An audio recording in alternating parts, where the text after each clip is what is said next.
विघ्नहर्ता श्री गणेश, श्री गणेश, श्री गणेश। राजा दिवोदास, एक प्रहर के भीतर स्वयं उत्तर दिशा में स्थित वन में जाकर यज्ञ के लिए विशेष समिधा एकत्रित करके लाओ।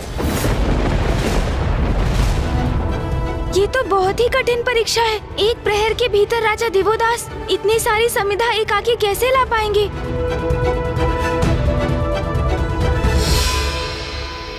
महाराज, आपकी सहायता हेतु अपने साथ चलने की अनुमति दीजिए। नहीं, तुम लोग यहीं रुकोगे ब्राह्मण देवता के पास। ये कार्य कठिन है, विषम है, संकटों से भरा है, किंतु ब्राह्मण देवता के महायज्ञ के लिए मेरे अकेले जाकर समिधा लाना अति आवश्यक है। इसलिए जो ये चाहते हैं वैसा ही होगा।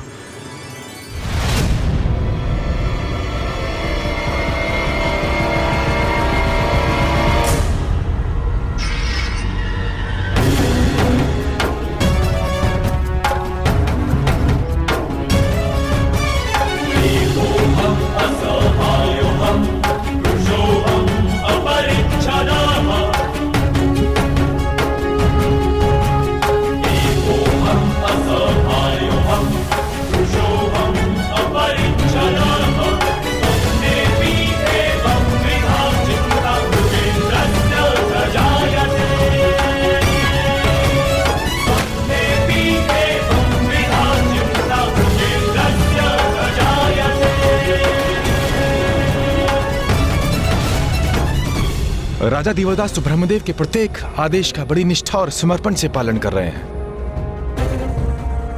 फूफा जी, आपकी परीक्षा में सर्वथा उत्तीर्ण हो रहे हैं राजा दिवोदास। आपकी परीक्षा के इस द्वितीय चरण में सफल होकर उन्होंने प्रमाणित कर दिया कि कठोर श्रम उन्हें तनिक भी व्याकुल नहीं करता। पिताश्री का काशी में प्रवेश होकर माता से भेंट हो, इसके लिए ये अति आवश्यक है कि राजा दिवोदास अपने सभी परीक्षा और कार्य में विफल हो जाएं। किंतु ये भी सत्य है कि उनके कर्तव्य और धर्मपरायणता से मैं अति प्रभावित हो रहा हूँ। अब मैं सबसे बड़ी परीक्षा में डालूंगा राजन को। मुझे विश्वास है इसमें कदापि सफल नहीं होंगे ये।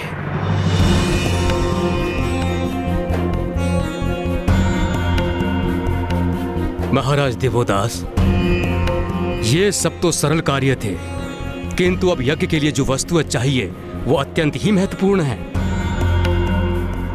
आज्ञा दें ब्राह्मण देवता। मुझे अभी सप्त सिंधुओं और सप्त नदियों का जल चाहिए।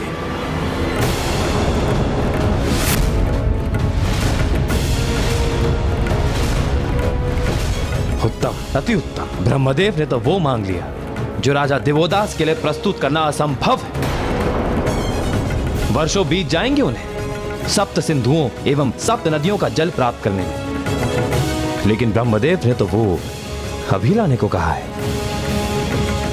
अब राजा दिवोदास को अपनी असफलता स्वीकार करनी ही होगी।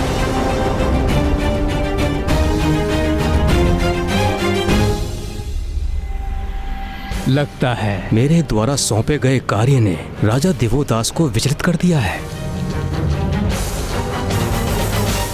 जो आज्ञा ब्राह्मण देवता।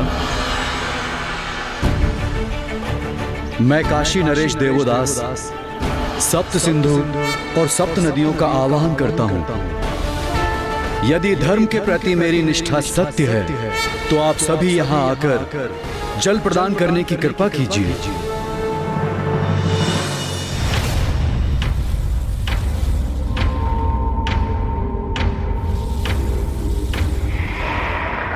क्या हुआ वरुण देव? आप अचानक इतने स्तब्ध क्यों रह गए? ये कैसी दिव्य और अद्भुत पुकार है जो मुझे राजा देवोदास के लिए बाध्य कर रही है। मुझे क्षमा कीजिए महादेव, किंतु मुझे जाना ही होगा।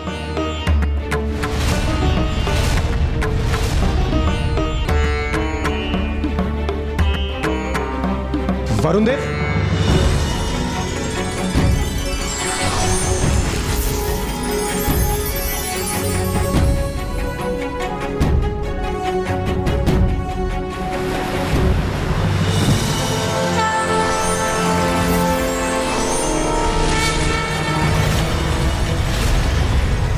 प्रणाम वरुण देव। मैं समुद्र देव आपको सप्त सिंधुओं का जल प्रदान करता हूं।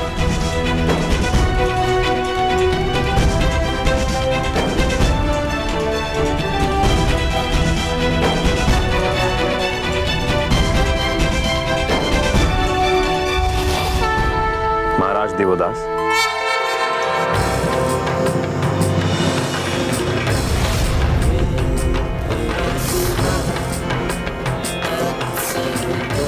प्रणाम वरुण देव। मैं आपके लिए सब सिंधुओं का जल लेकर आया हूं। धन्यवाद वरुण देव।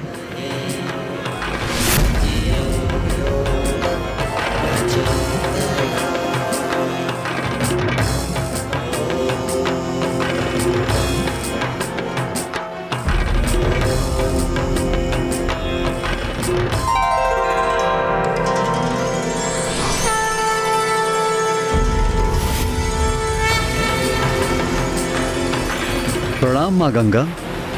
कल्याण हो। मैं यहाँ आपके लिए सप्त नदियों का जल प्रस्तुत करने आई हूँ। धन्यवाद माता।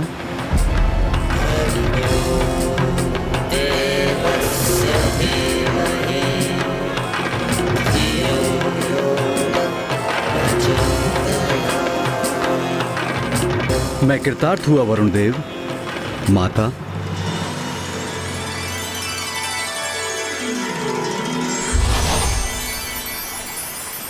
सप्त सिंधु और सप्त नदियों का जल प्रस्तुत है ब्राह्मण देवता।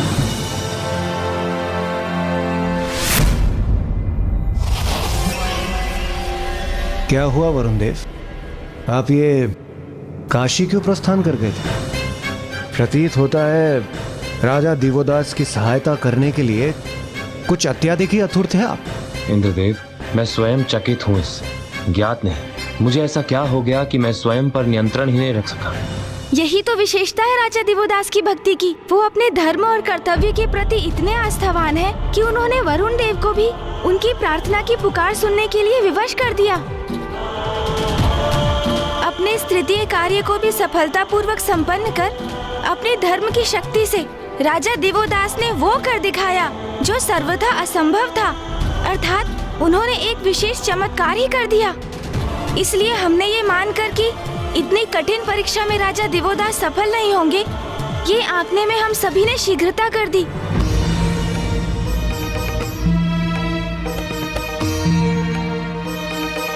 महाराज दिवोदास, आपने अपने वचन का मान रखा, मेरे प्रत्येक आदेश का पालन किया। मैं अपने कर्तव्य के प्रति आपकी निष्ठा और आपकी विनम्रता से अत्यंत प्रभावित हूँ। अब आप जाकर अपना राज संभालिए, क्योंकि अब मैं स्वयं अपना यज्ञ संपन्न करने में सक्षम हूँ। जो आज्ञा ब्राह्मण देवता।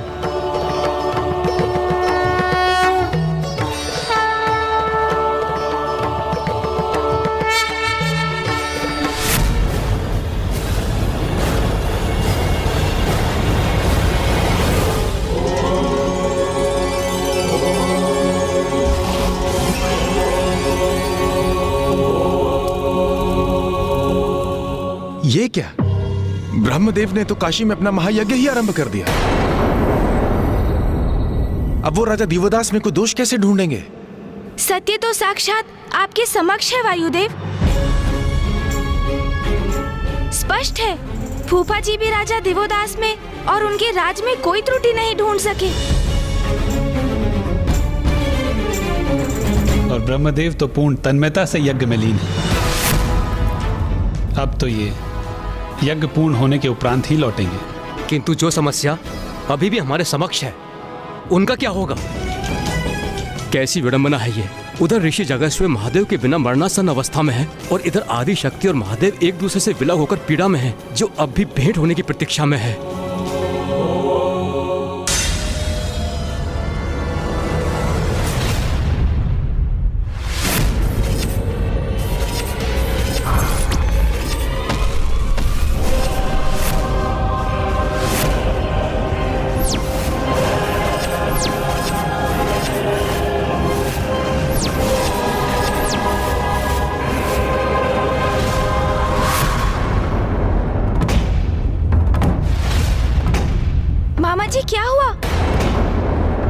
आपके मुख पर अचानक चिंता का भाव क्यों उभर आया? गणेश, हमारा संकट अभी टला नहीं है, अपितु और बढ़ गया है। परिस्थिति और भी जटिल हो गई है।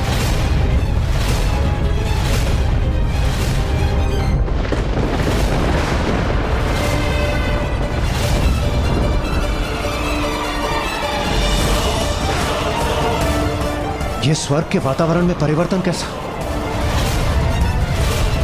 मामा जी, कुछ तो कहिए। परिस्थिति और जटिल क्यों हो गई है? क्या देखा आपने जिससे आप इतने गहन चिंता में डूब गए हैं मामा जी?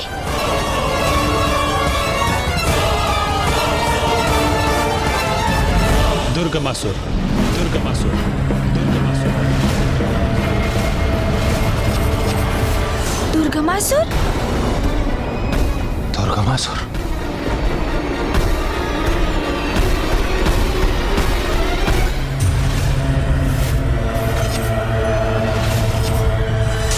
मामा जी, ये कौन है दुर्गमासुर? असुर रुरु का पुत्र, शुंभ निशुंभ की सेना का वो असुर महायोद्ध जिसका वध माता ने अपने माँ काली के स्वरूप में किया था। हाँ पुत्र कार्तिकेय, उसी असुर का पुत्र दुर्गमासुर।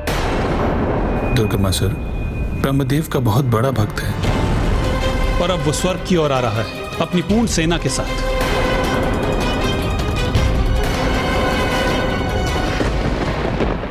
अर्थात वो दुष्ट अपने पिता के वध का प्रतिशोध लेने का इच्छुक है। ये मूर्ख असुर पूर्व उदाहरणों से ये क्यों नहीं समझ लेते? धर्म पर अधर्म की विजय कदापि संभव नहीं है। दुर्गमासुर को यह ज्ञात हो गया होगा कि अभी हम समस्त देवता यहाँ मंदार पर्वत पर उपस्थित हैं। इसीलिए स्वर्ग को असुरक्षित समझकर वहां उसने आक्रमण कर दिया होगा।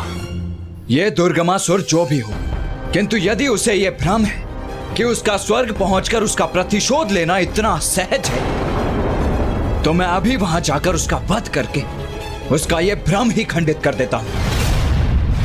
आप सभी पिताश्री और मामाश्री हरि नारायण के साथ यहीं रुकिए। नहीं भैया, हम सभी चलेंगे आपके साथ। अपनी संयुक्त शक्ति से हम इन असुरों का अंत कर यहाँ शीघ्र लौटने में सक्षम होंगे, क्योंकि अब अधिक समय शेष नहीं है हमारे पास। अब तो फूफा जी ब्रह्मदेव भी काशी में अपने महायज्ञ में लीन हो चुके हैं। पिताश्री के काशी लौटने का उपाय ढूंढने का भार अब पुनः हमारे ऊपर ही है। ये स्थिति तो अब और भी विकट हो गई है भैया, क्योंकि एक और ऋषि जैगेश्वर की स्थिति और बिगड़ती जा रही है और दूसरी ओर अब स्वर्ग पर ये नवीन संकट मंडरा रहा है। एकजुट होकर युद्ध करने से हमें शीघ्र इन असुरों को नष्ट कर यहाँ लौटने का अवसर प्राप्त होगा और हम माँ और पिताश्री के संयोग का कोई उपाय कर सकेंगे भैया।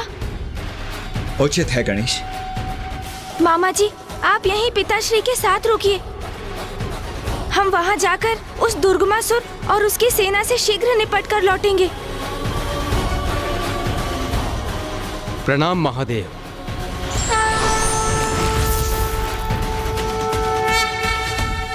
ब्रह्मदेव की भक्ति की आड़ में अवश्य ये दुर्गमासुर स्वर्ग पर अधिकार करने ही नहीं, कोई उससे भी बड़ा संकट उत्पन्न करने जा रहा है।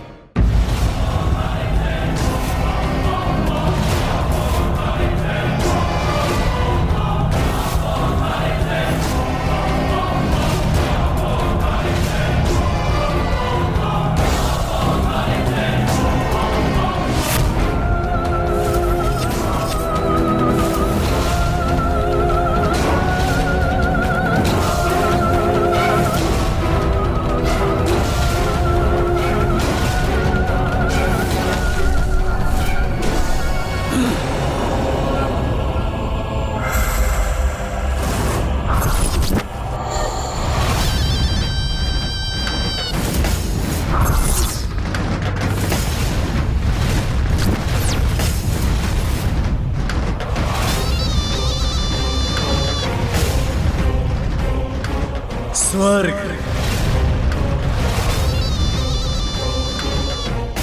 स्वर्ग। मेरा स्वर्ग दुर्गम पथ को सुगम कैसे बनाया जाता है ये भली भांति ज्ञात है मुझे। दुर्गमासुर को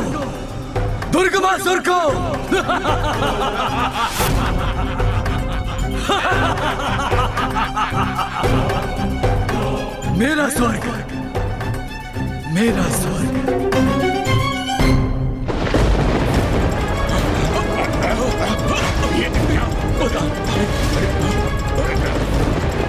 ये आकाश मार्ग में कैसा प्रकाश है? किसका आगमन हो रहा है आकाश मार्ग से?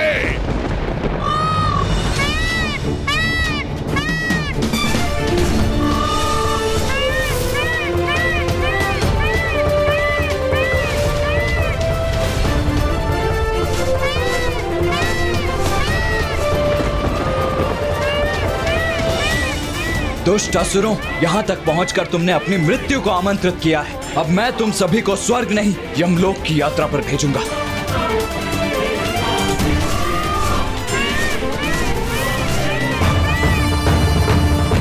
ये दिव्य सैनिक जो भी है, इसका सामना करेंगे हम, वध करेंगे इसका।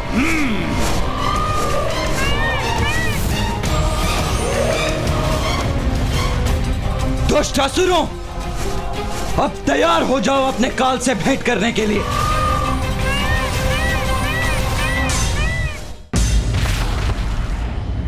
दुष्ट देवताओं, हम तुम्हारा अंत करेंगे। आक्रमण!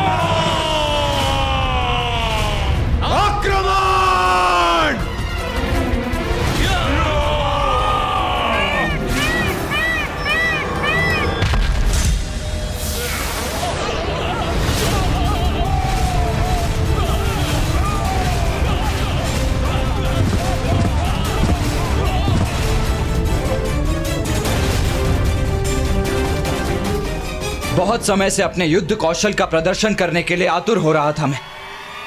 आज उसका उचित अवसर प्राप्त होगा मुझे।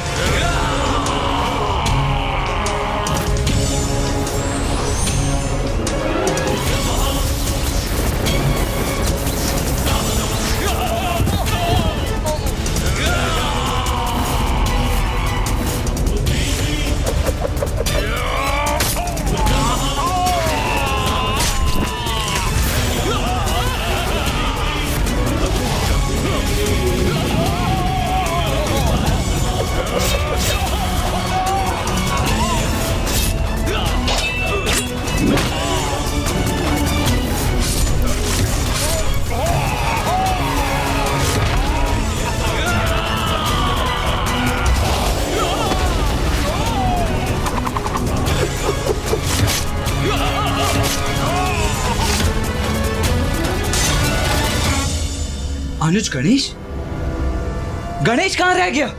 कहाँ है वो?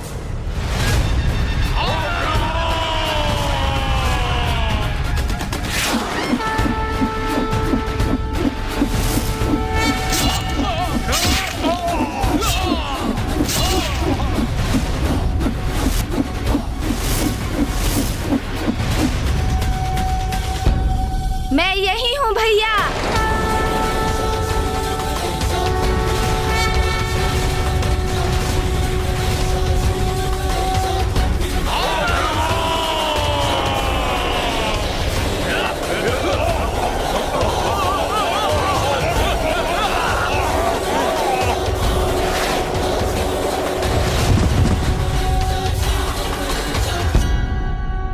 गणेश, तुम कहाँ रह गए थे? भैया, आप तो अपने पूर्ण क्रोधावेश में मयूर जी पर आरूढ़ होकर यहाँ के लिए निकल पड़े, किंतु मेरे वाहन मूषक जी तो काशी में ऋषि जगेश्वी के साथ ही स्थित है। इसीलिए मुझे यहाँ पहुँचने में थोड़ा अधिक समय लग गया भैया। किंतु चिंता मत कीजिए, विलंब अवश्य हुआ है मुझे यहाँ पहुँचने में, किंतु इन असुरों का संहार करने में मैं आपसे पीछे नहीं रहूँगा भैया। आओ असुरों, आओ, करो हमारा सामना।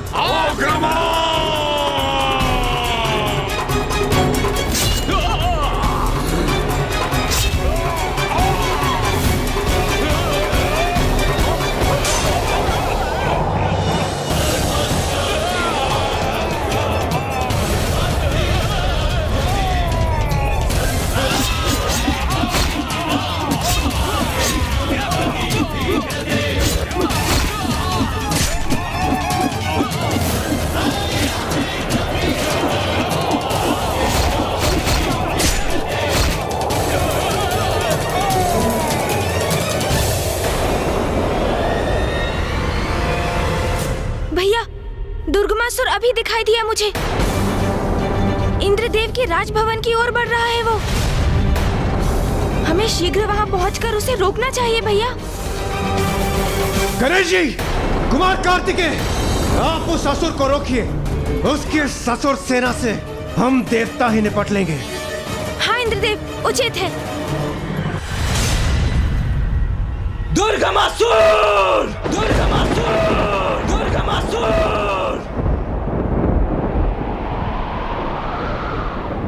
भीरू की भांति अपने युद्ध से पलायन कर रहे हो तुम।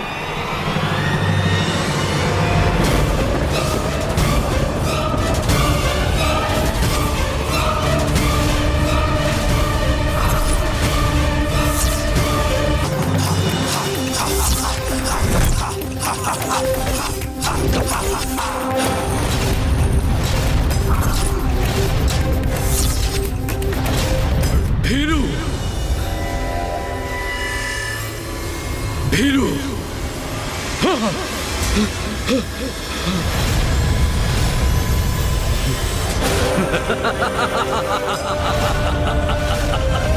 भीरू!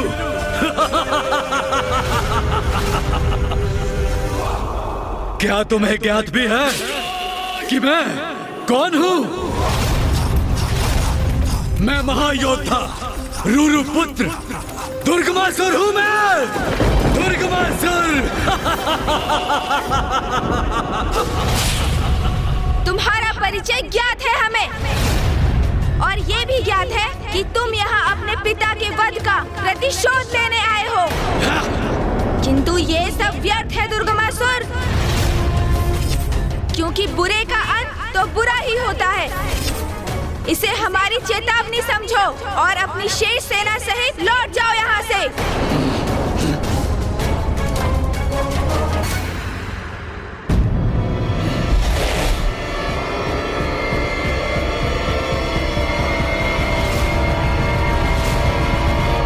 चेतावनी दे रहे हो मुझे?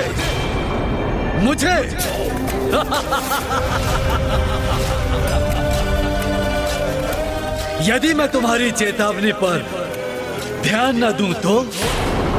गणेश, शब्दों की इस क्रीड़ा में कोई रुचि नहीं है मुझे। वहां काशी में ऋषि जैक्षु अति गंभीर अवस्था में। हमारा काशी लौटना अति आवश्यक है। इसीलिए अभी अपने एक ही बार से इसका वध कर इस युद्ध का भी अंत कर दूंगा मैं।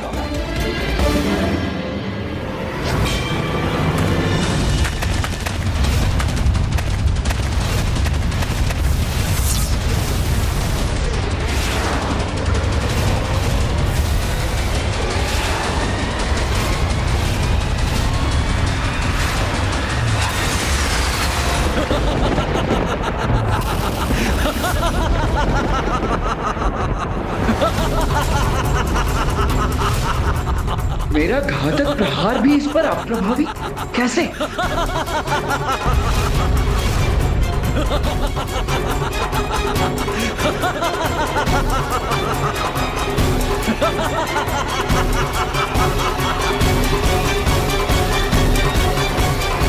क्या हुआ? तुम तो एक ही बार में मेरा अंत करने वाले थे। आओ, आगे बढ़ो, अंत करो मेरा।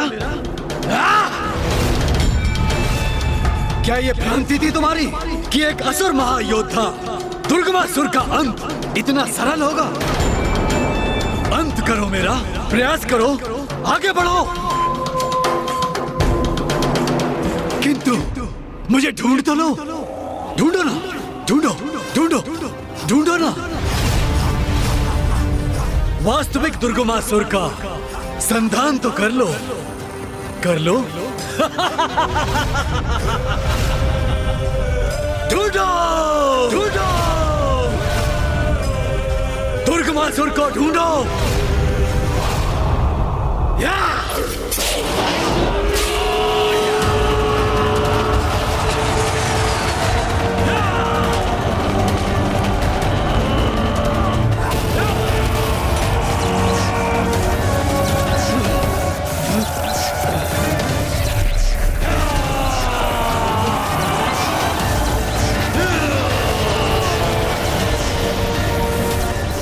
ये सभी असुर अचानक दुर्गमासुर में कैसे परिवर्तित हो गए? ये कैसा ब्रह्मजाल उत्पन्न किया इस दुष्ट दुर्गमासुर ने?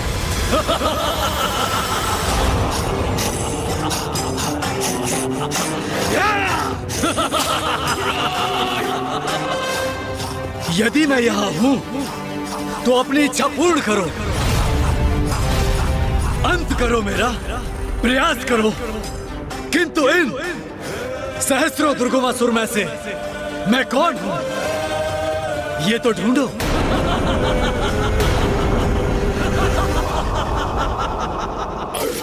कदाचित मैं यहाँ हूँ और कदाचित मैं यहाँ नहीं भी हूँ। वास्तव में मैं यहाँ से कहीं दूर ही हूँ।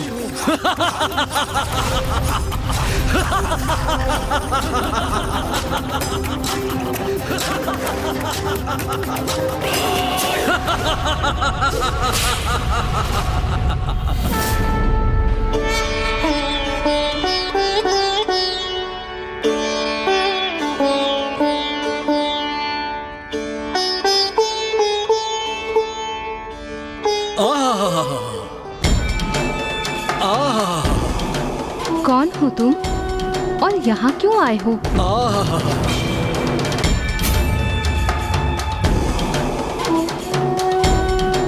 प्रणाम देवी, क्षमा चाहता हूँ, मैंने आपको चौंका दिया।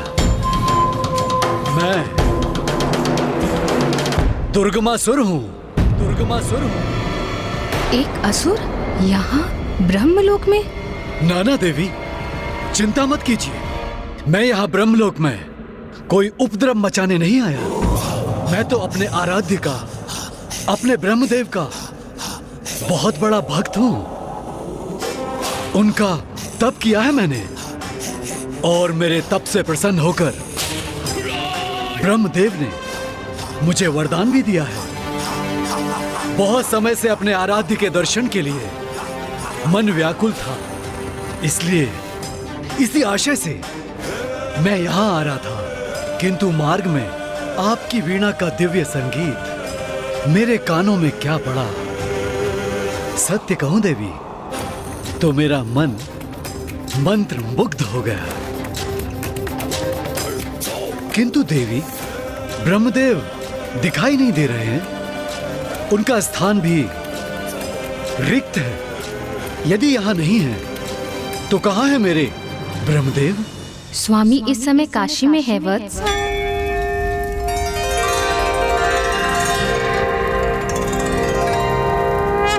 तब तो अभी भी उनके दर्शन का सुख प्राप्त नहीं होगा मुझे।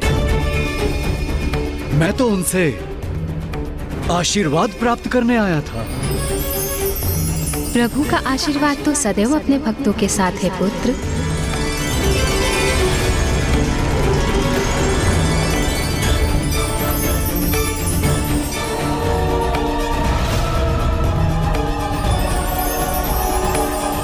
इसकी दृष्टि बार बार वेद पर क्यों टिक रही है? स्वामी शीघ्र ही लौटने वाले होंगे वत्स। तुम अभी प्रस्थान क्यों नहीं करते? कुछ समय पश्चात प्रभु से भेंट करने पुनः लौट आना। देवी, आपको भय का आभास नहीं हो रहा है? भय मुझे क्यों होगा वत्स? कि ब्रह्मदेव आपको यहाँ अकेला छोड़ काशी चले गए और अपने पीछे पवित्रता और दिव्य में श्रेष्ठ वेद को यहीं छोड़ गए। आपको भय नहीं होता यदि कोई यहाँ आए और वेद का हरण कर ले?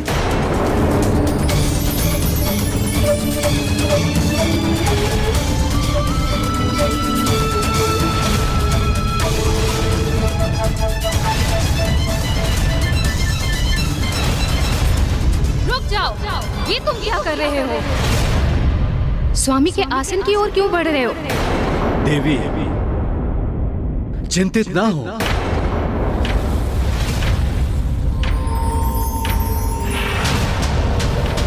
सावधान दुर्गमासुर, अपनी मर्यादा की परिधि में रहो। पीछे हटो अभी इसी क्षण।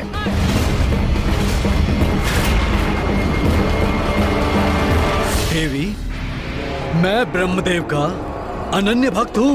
मैं तो आप पर उपकार कर रहा हूँ। इन पावन वेद को मैं अपने साथ ले जाऊंगा और स्वयं इनकी रक्षा करूंगा।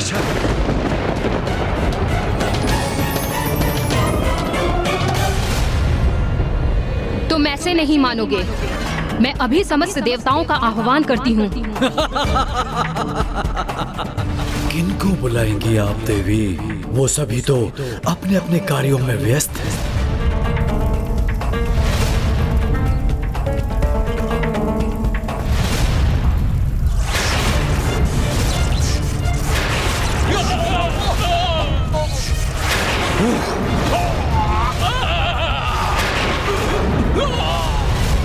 किंतु आप चिंता ना करें देवी, मैं हूं ना आपके सहयोग के लिए।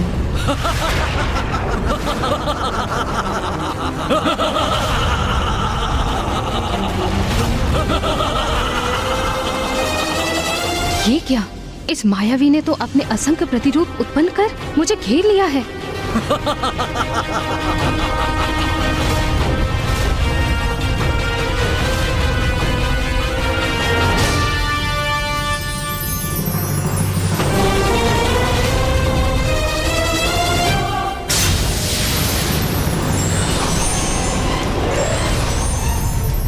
अब मैं ही वेद का स्वामी हूँ और ब्रह्मदेव कहलाने का अधिकारी भी मैं ही हूँ।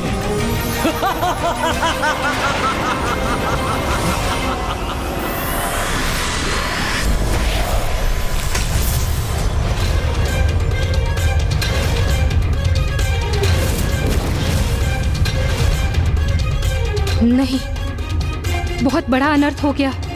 दुष्ट दुर्गमासुर ने वेद का हरण कर लिया। स्वामी, ब्राह्मण देवता, मेरे राज्य में ऐसा दिव्य महायज्ञ कर मुझे और मेरे राज्य को कृतार्थ करने हेतु आपका कोटि कोटि प्रणाम। धन्यवाद तो मुझे आपको देना चाहिए महाराज दिवोदास, कि आपने काशी जैसी पावन धरती पर मेरे यज्ञ करने में मेरा सहयोग दिया। आपने मुझे 10 अश्वमेध यज्ञों का पुण्य प्राप्त करने का अधिकारी बना दिया। मैं इस पवित्र स्थान को आशीष देता हूँ और घोषणा करता हूँ कि आज के उपरांत इस पवित्र स्थान का नाम दशाश्वमेध होगा। दशाश्वमेध होगा। दशाश्वमेध होगा। दशाश्वमेध होगा।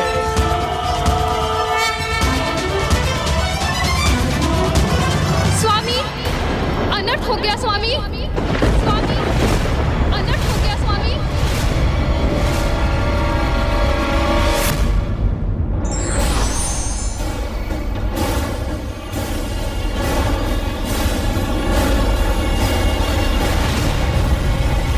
दुष्ट दुर्गमासुर यहाँ से वेद का हरण कर उन्हें अपने साथ ले गया। स्वामी, ये तो घोर अनर्थ हो गया।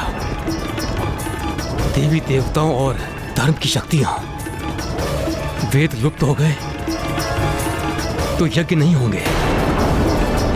यज्ञ नहीं होंगे तो भविष्य नहीं होगा। भविष्य नहीं होगा तो देवताओं को भोजन प्राप्त नहीं होगा। वेद विहीन संसार में तो देवता दुर्बल हो जाएंगे।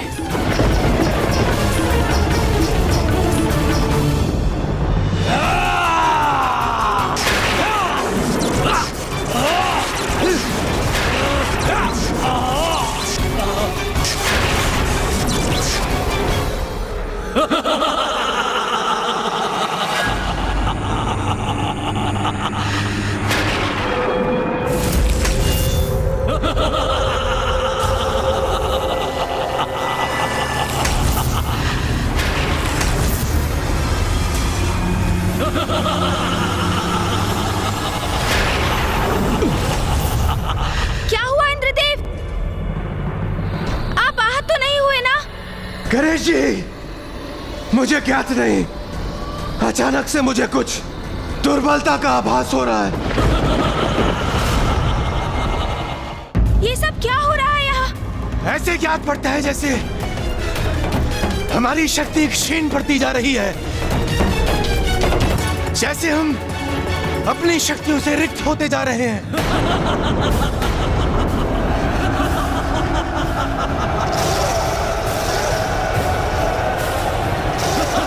ये दुष्ट असुर तो स्थिर पड़े देवताओं की ओर बढ़ रहे हैं। इन्हें रोकना होगा मुझे। भैया, देवगण तो अत्यंत दुर्बल प्रतीत हो रहे हैं। वो अपनी इस अस्वस्थता की स्थिति में युद्ध करने में सक्षम नहीं। हमें देवताओं को मंदार पर्वत ले जाना होगा।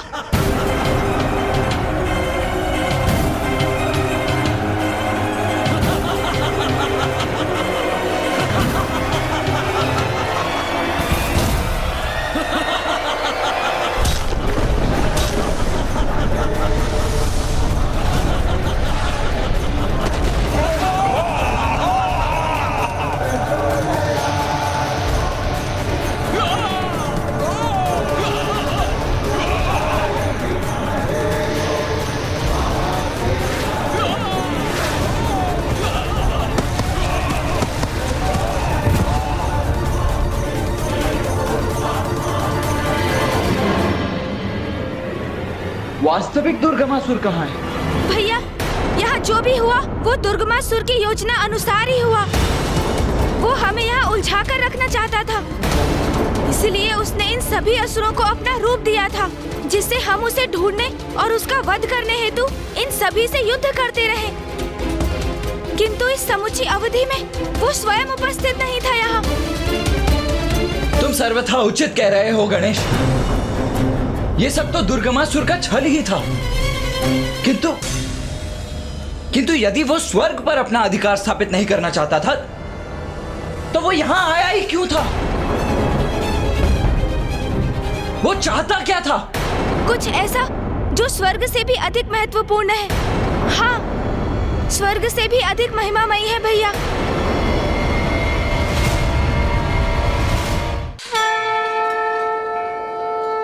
मामा जी, ये देवताओं को हुआ क्या है? अचानक ये सब इतने शक्ति विहीन क्यों हो गए? इनके शक्तिहीन होने का कारण क्या है? वेद, वेद,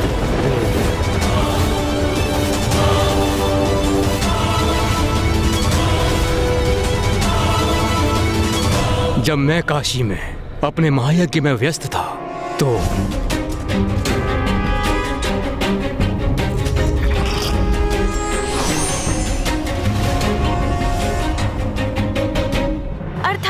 दुर्गमासुर ने वेद चुरा लिया है। देवताओं के अशक्त पड़ जाने का यही कारण है, क्योंकि धर्म और देवताओं की शक्ति के आधार तो वेद ही है।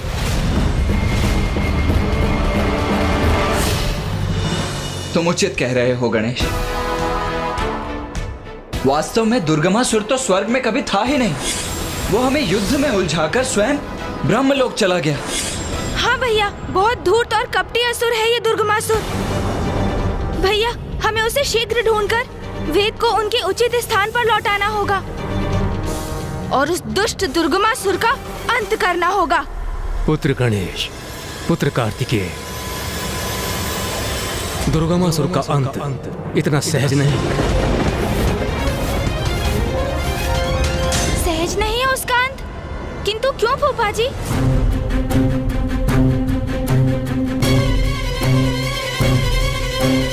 क्योंकि दुर्गमासुर का वध नहीं हो सकता। क्योंकि उसे मेरा वरदान प्राप्त है।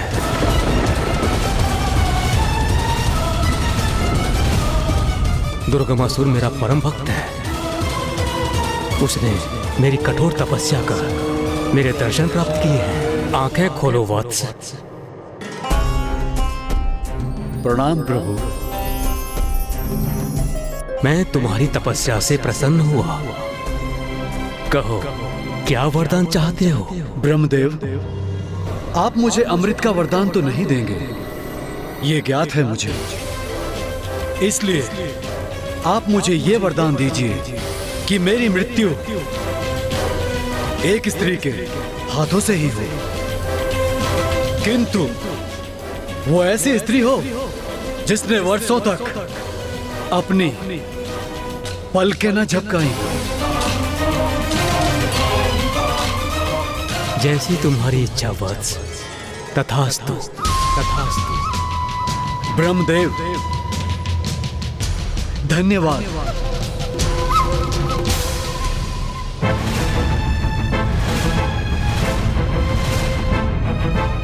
ये कैसा वरदान मांग लिया दुर्गमासुर ने? एक ऐसी स्त्री जिसने कभी अपनी पलकें तक ना झपकाई हो, किंतु ये संभव कैसे है? एक ऐसी स्त्री जो अपनी पलकें ना झपकाए, ऐसी स्त्री की कल्पना और अस्तित्व तो असंभव है। ऐसी एक स्त्री है।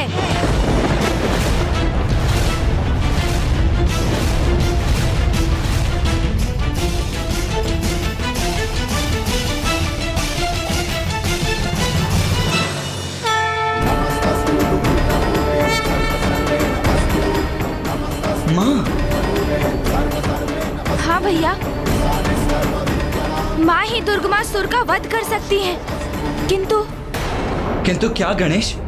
किंतु भैया, माँ के हाथों दुष्ट दुर्गमासुर का वध तब तक संभव नहीं जब तक माँ और पिताश्री की भेंट ना हो जाए। माँ आज भी अपलक पीड़ा युक्त पिताश्री के काशी लौटने की प्रतीक्षा में है। भैया, हमारे लिए भी ये एक कड़ी परीक्षा का समय है, क्योंकि अब हमें केवल ऋषि जैगिश्वे की मुक्ति का ही नहीं, वरन माँ और पिताश्री के शीघ्र मिलन के लिए प्रयास तीव्र करना होगा। तभी माँ की पीड़ा भी दूर होगी और इस पीड़ा के अंत से ही सृष्टि पर छाई दुर्गमासुर नामक संकट का भी अंत संभव हो पाएगा। भैया, ज्ञात नहीं इस अंतराल दुष्ट दुर्गमासुर की अग्नि पर छाई दुर्गमासुर नामक संकट का भी अंत संभव हो पाएगा। भैया, ज्ञात नहीं इस अंतराल दुष्ट दुर्गमासुर की अगली योजना क्या हो। इसलिए अब शीघ्र अति शीघ्र माँ और पिताश्री का मिलन अति आवश्यक हो गया है। भैया, अब जो भी करना है अति शीघ्र करना होगा, अन्यथा शीघ्र ही वेदों के न रहने का सृष्टि पर दुष्प्रभाव पड़ना आरंभ हो जाएगा।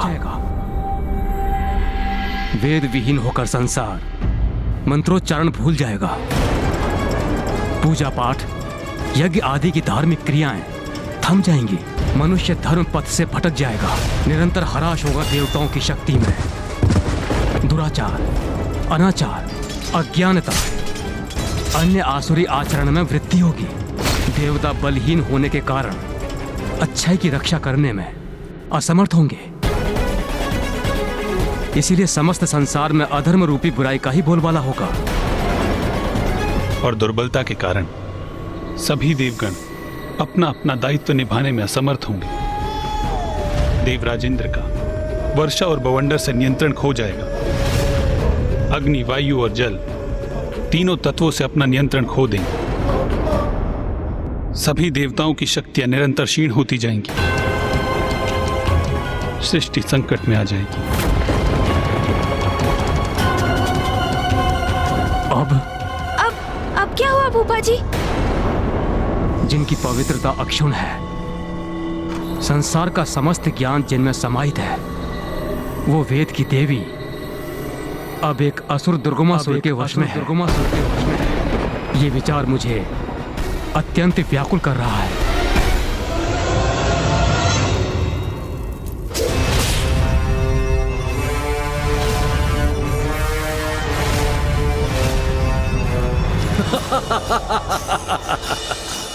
दुर्गमासुर की युक्ति का तोड़ निकालना अत्यंत दुर्गम है, क्योंकि ज्ञान की सरिता और वेद की देवी पर अब मेरा अधिकार है, दुर्गमासुर का अधिकार है।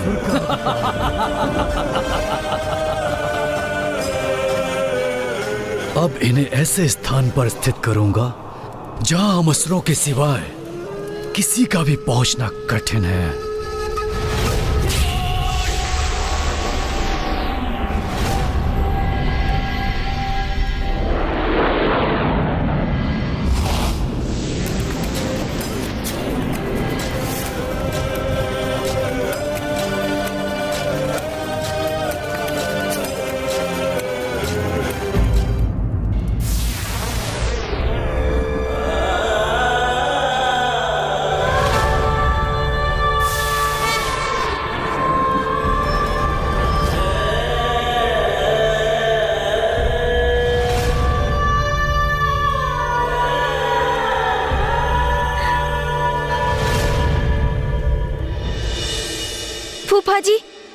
समान मैं भी चिंतित और व्यथित हूँ।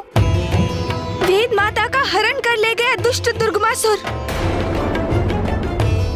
इसकी तो कल्पना भी हमारे लिए अपार वेदना का कारण है। किंतु मुझे ये भी ज्ञात है कि वेद की उत्पत्ति भी तो माँ आदि शक्ति से ही हुई है। माँ ने तो स्वयं इसकी चर्चा मुझसे की थी कि प्रत्येक दिवस के भोर में वेद माता माँ के चरणों में अपना मस्तक रख उनका अभिवादन करती हैं, जिसके परिणाम स्वरूप माँ के चरणों का सिंदूर उनके मस्तक पर स्थित हो जाता है।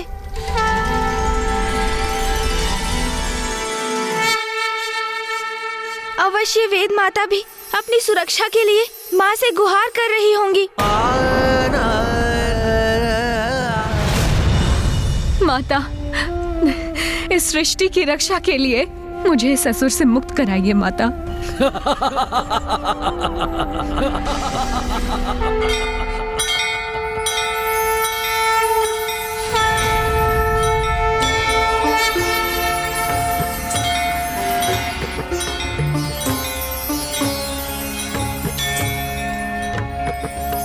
ये माँ के मंदिर में कैसी विशेष तैयारियां हो रही है मामा जी? क्या होने वाला है वहाँ?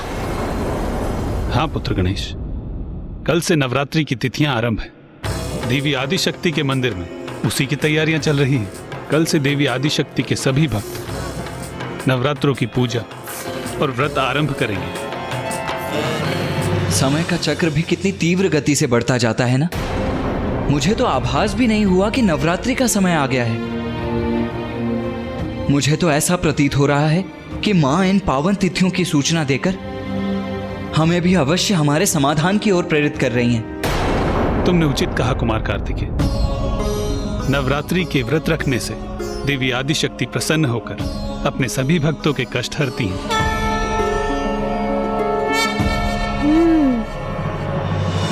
और हमारे संकटों का निवारण तो माँ के द्वारा ही संभव है। इसलिए हम भी नवरात्रि के व्रत और पूजन करेंगे।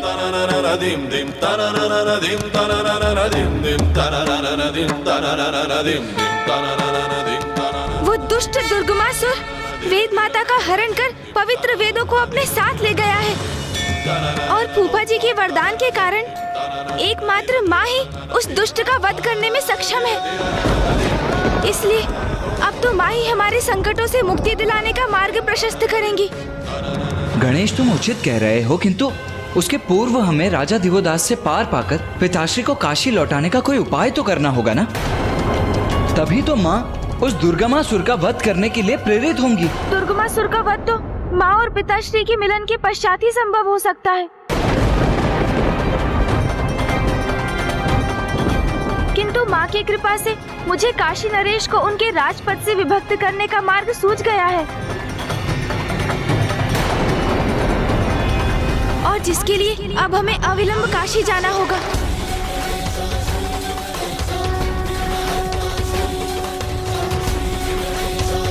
गणेश जी, भले ही इस अवस्था में तो हम युद्ध नहीं कर पाएंगे, और संकट के समय में हमको योगदान न करें, ये सर्वथा अनुचित होगा। सहायता तो आप सभी देवता करेंगे इंद्रदेव, किंतु युद्ध करके नहीं, माता के नवरात्रि का व्रत रख के।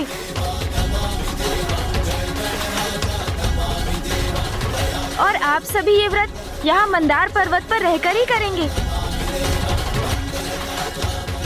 मैं और भैया काशी जाकर व्रत करेंगे, क्योंकि राजा दिवोदास को बिना आहत किए एवं उन्हें कोई कष्ट पहुंचाए बिना काशी के राजपद को उनसे मुक्त करने का उपाय तो काशी जाकर ही करना होगा हमें।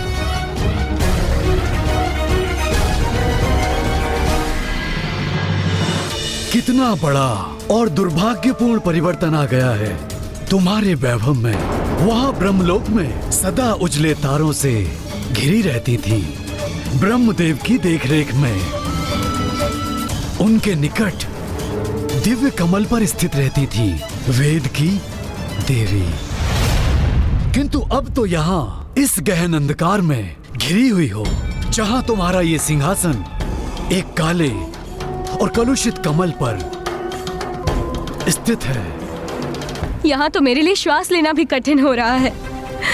इस पाप में अंधकारी स्थान पर क्यों लेकर आए हो मुझे? क्योंकि अब आपका यही नवीन स्थान है। अब आप मेरे अधीन हैं और मैं आपका नवीन स्वामी।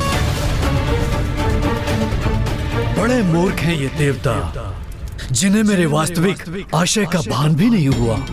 मेरी दृष्टि स्वर्ग के सिंहासन पर नहीं, मेरी रुरु पुत्र दुर्गमासुर की दृष्टि तो आरंभ से आप पर ही थी देवी, क्योंकि मुझे ज्ञात था यदि आप लुप्त हुई तो संसार से धर्म का भी लोप अवश्य होगा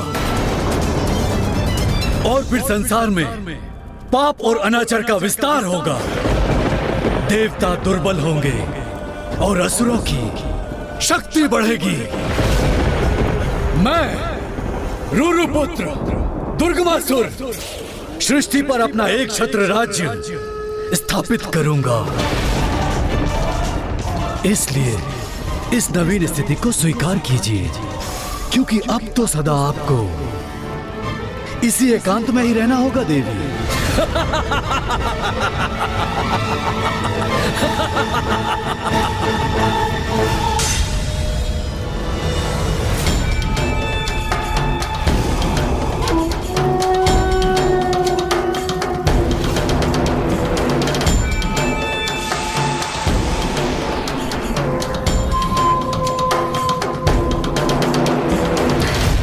आदिशक्ति, रक्षा कीजिए माता, रक्षा कीजिए।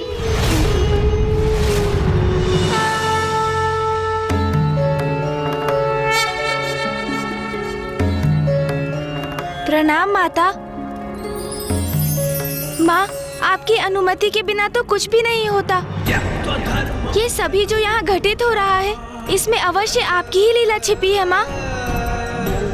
पिताश्री ने काशी का परित्याग किया, उनका अनुसरण करते हुए समस्त देवता भी काशी से प्रस्थान कर गए, किंतु आपके और पिताश्री का वियोग काशी की शोभा और दिव्यता में वृद्धि का कारण बना माँ। क्योंकि अब फूफाजी ब्रह्मदेव, सूर्यदेव और 64 योगिनी माताओं के धाम भी यहाँ स्थापित हो गए हैं, किंतु अब पिताश्री को काशी लौटाने को सुगम बनाने का समय आ गया है माँ। और दुष्ट दुर्गमासुर वेद माता का हरण कर ले गया है। उस दुष्ट दुर्गमासुर का वध कर उससे मुक्त कराने का सामर्थ्य तो एकमात्र आप में ही है माँ। किंतु जब तक पिताश्री नहीं लौटेंगे, आप अपने स्थान से तनिक भी नहीं हटेंगी। इसलिए आप उस दुर्गमासुर का वध कैसे करेंगी माँ? और राजा देवोदास के रहते पिताश्री काशी में कदापि प्रवेश नहीं करेंगे। इसलिए अब हमारे समक्ष एक बहुत बड़ी विडंबना उपस्थित हो गई है माँ। माँ, इस दुविधा का समाधान मेरे पास नहीं, एकमात्र आपके पास है। मेरे पास कुछ है तो वो है मेरी भक्ति। भैया, मैं और समस्त देवता अपनी भक्ति से ही प्रयास करेंगे माँ। हम सभी नवरात्रि के व्रत और पूजन करेंगे और मुझे विश्वास है कि हमारी भक्ति के परिणाम स्वरूप आप हमारा मार्गदर्शन अवश्य करेंगी माँ। हमें उचित समाधान सुझाएंगी आप। इसलिए हमें आशीर्वाद दीजिए माता कि हम ये पूजा और व्रत समर्पण और भक्ति भाव से संपन्न कर सके। हमें आशीर्वाद दीजिए माता। पुत्र गणेश, मेरा आशीर्वाद तो सदैव तुम्हारे साथ है और मुझे ज्ञात है कि अपनी भक्ति और युक्ति से तुम कोई ना कोई मार्ग अवश्य ढूंढ लोगे। प्रणाम माता।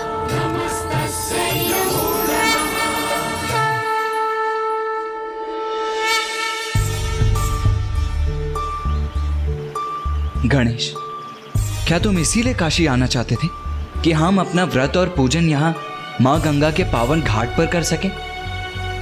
नहीं भैया। तो फिर यहाँ काशी आने की क्या आवश्यकता थी? हम अपना पूजन वहाँ देवताओं के साथ मंदार पर्वत पर भी तो कर सकते थे। भैया, संसार के प्रत्येक प्राणी का कार्य समय निर्धारित है और यही व्यवस्था मनुष्यों में भी है। भले ही राजा देवोदास काशी के एक धर्मनिष्ठ और कर्तव्य परायण राजा रहे हो, किंतु अब उनके भी संसार से मोह माया के त्याग करने का समय आ गया है और अब उनके जीवन का जो पड़ाव निर्धारित है वो है वानप्रस्थ आश्रम।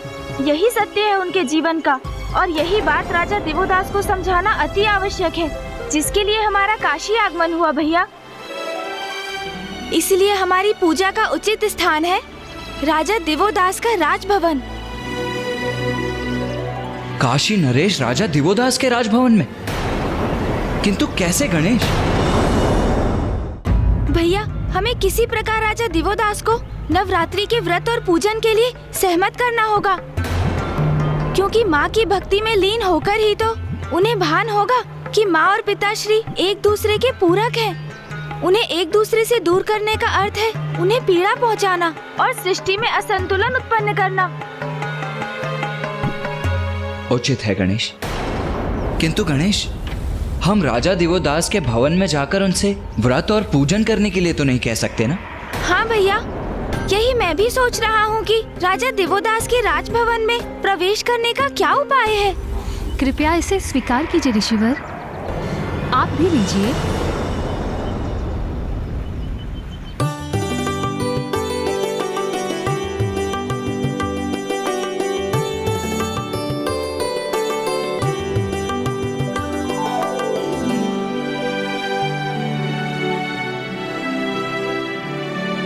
गणेश, वो स्त्री जो वहां दरिद्र ब्राह्मणों को फल और वस्त्र दान कर रही है, वो तो काशी की महारानी प्रतीत हो रही है। आपने उचित समझा कुमार कार्तिकेय।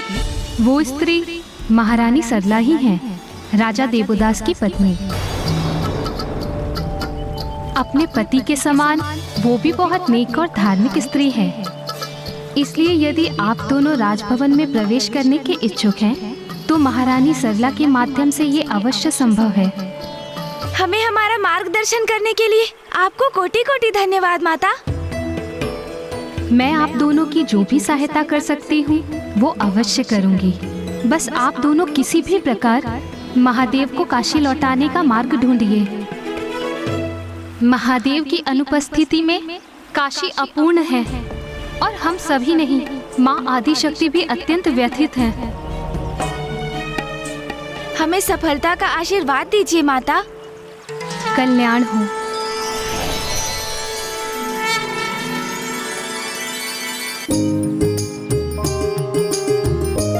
भैया, मुझे एक युक्ति सूझी है।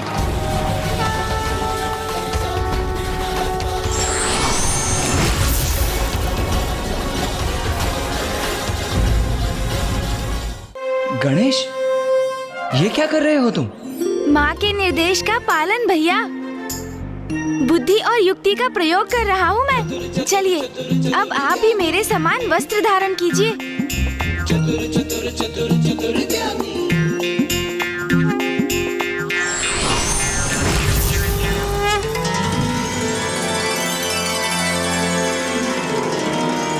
गणेश, वेशभूषा तो हमने धारण कर ली, किंतु अब राजा दिवोदास के भवन में प्रवेश कैसे करेंगे? मेरे पास उसके लिए एक योजना है भैया, बस आपको उसका अनुसरण करना होगा। तुमने तो मात्र भिन्न वस्त्र धारण किए, भिन्न भेष कहाँ धारण किया है? हो तो तुम अब भी गणेश ही ना? भैया, आप प्रश्न बहुत करते हैं। आपको तो मैं अपने स्वाभाविक रूप में ही दिखाई दूंगा, किंतु अन्य सभी को मैं गणेश नहीं, एक साधारण ब्राह्मण बालक ही प्रतीत होऊंगा। आइए, मैं आपको अभी दिखाता हूँ।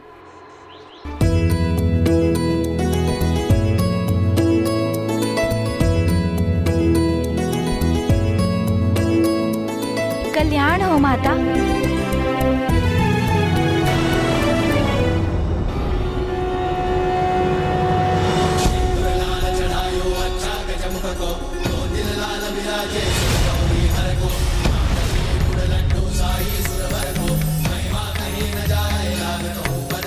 प्रणाम ब्राह्मण देवता। कल्याण हो माता।